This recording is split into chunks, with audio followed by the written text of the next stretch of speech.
welcome back to Two Wheelin' with Weston. As you probably guess, I'm Weston. So we just got back from an epic trip in Moab racing the Scott Enduro Cup. You got to unpack now. So I've got my bike here in this Evoc Bike Bag. So let's get started.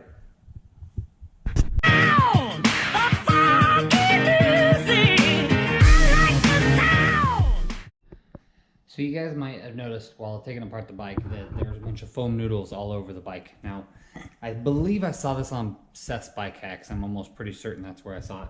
But it was such a great idea because the Evoc Bike Bag, while it has some great protection in it, it's still a soft bag. So I just take extra precaution because this is my first carbon mountain bike and you pay a crap ton of money for these things. So why not be extra careful with them? So it's a quick, like, couple dollar purchase at Walmart, save you a lot of like headache and kind of stress of just kind of worrying about your bike while it's in the bike bag underneath the plane. I mean, we've all seen the horror stories of how bags are handled. So I just do the noodles, and then I also, if you notice, I take off my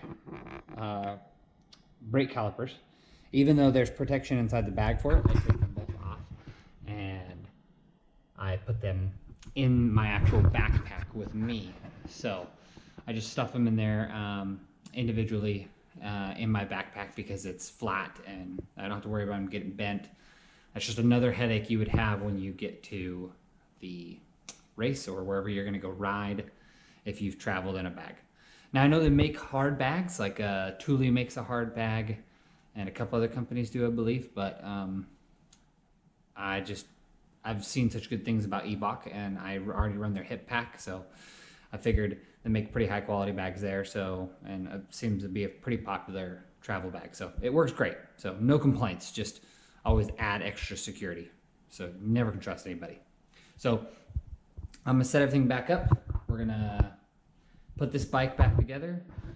It's a Yeti SB 5.5C.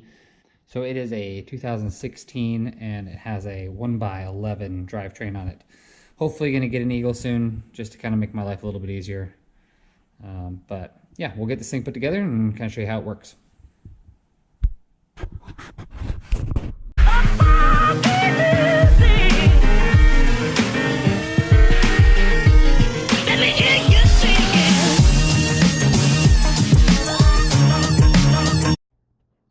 Now here's something to always consider, and always you should do this on any wheel or anything that you're putting on that has multiple bolts in a circle.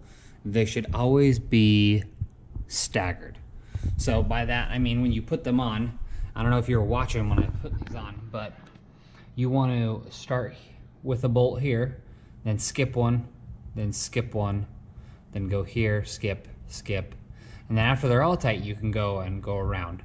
Now, I'm not sure the exact torque spec for this. I would never recommend that you do this by feel unless you are like wicked mechanically inclined and you've done this a lot. But even then, saying that, I've stripped bolts before. Not something you want to do with an aluminum hub, because that's it. I mean, you probably have it like the threads put back in, but it's always not always the same, and it's not the same, doesn't have the same bite strength. So I would get a torque wrench, and I'll probably check these with my torque wrench when I actually get to my home, because I'm actually at my crew house where I work. So we're just putting this together because I've got a free night. We will strip the rest of the padding off the bike, mainly this guard right here that holds onto the handlebars. We'll take off the stem that I travel with. This is just like a spare stem that I have to keep the fork in. And I keep a regular stem on here because it's already adjusted for how I like my bars and all that stuff. So it's just easier. So we'll get that off and then we'll finish building this hot rod up.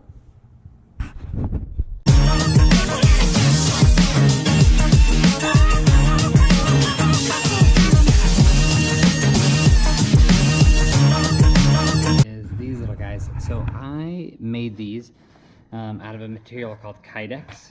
It's a thermoplastic, and what they are is they're just little brake caliper what we call them, like inserts, so that I don't have to pull my brake pads, because I don't have like little cards to stick in there. I probably should have kept the ones that come with the brakes when you buy them, but it's just an easy little thing that I made. It just loops over the caliper so that you can take these in and out, so that this is the same, almost the exact same gap that a rotary blade is. So pull that one out as well. I'm going to toss those bad boys in.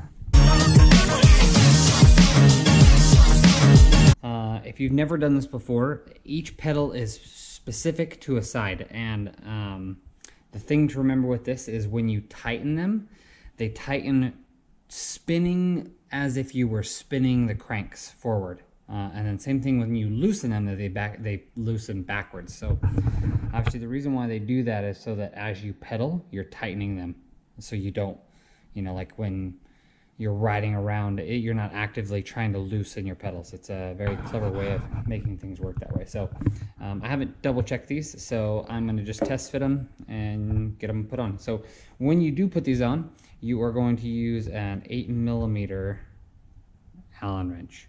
I don't know if you guys can read that well. Camera focus up. Hand spin it in first into here, and then tighten it up. So we'll get those put on right now.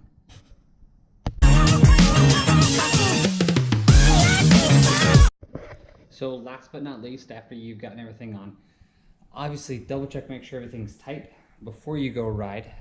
But the big key things for me, before I travel and when everything goes back inside, I take a lot of the air out of both the shock and the front fork. And then I also air down my tires quite a bit too. The cabin is pressurized to like, I want to say it's like 9,000 feet. It might be a little bit more or less. I'll have to double check it, but that's what it used to be.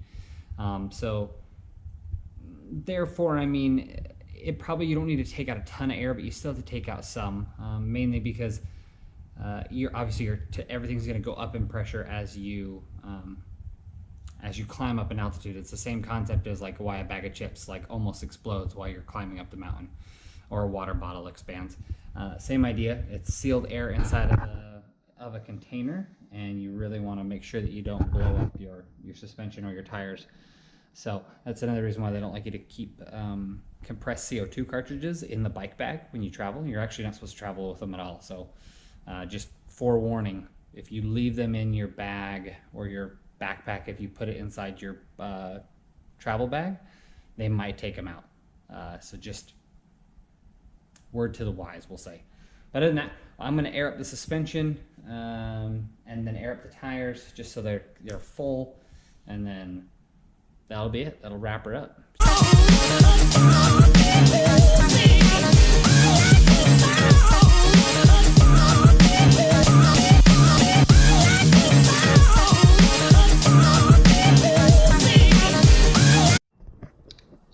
Alrighty guys, that's it. We're done.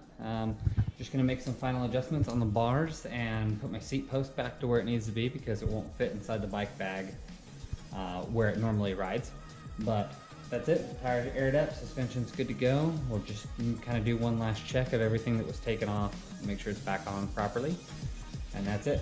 If you guys were wondering what kind of bike pump I was using, it is the Crank Brothers high flow hand pump. This is a super sweet little pump that fits in, it'll fit in a bag. The nozzle goes down inside there and then closes off. It's got a little tire pressure gauge in PSI and in bar, just depending on how you do your measurements, if you're in the UK or if you're in the US.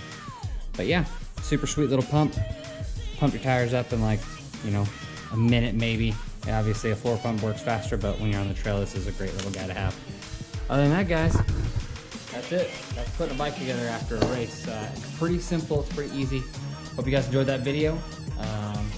We'll see you on the next one. Until then, take it easy. Peace.